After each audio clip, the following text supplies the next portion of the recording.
Hi everyone, welcome back to another video from Webtech Tutorial. In today's episode, I'm going to be showing you how to turn off email notifications on Oculus. So let's dive into the video right away.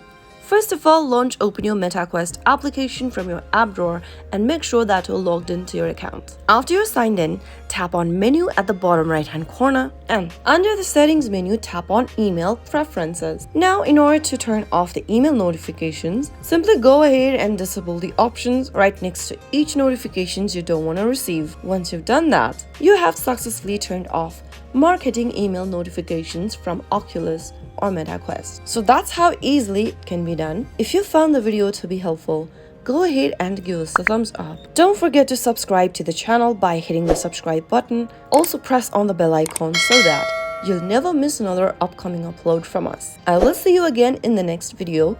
Goodbye till then.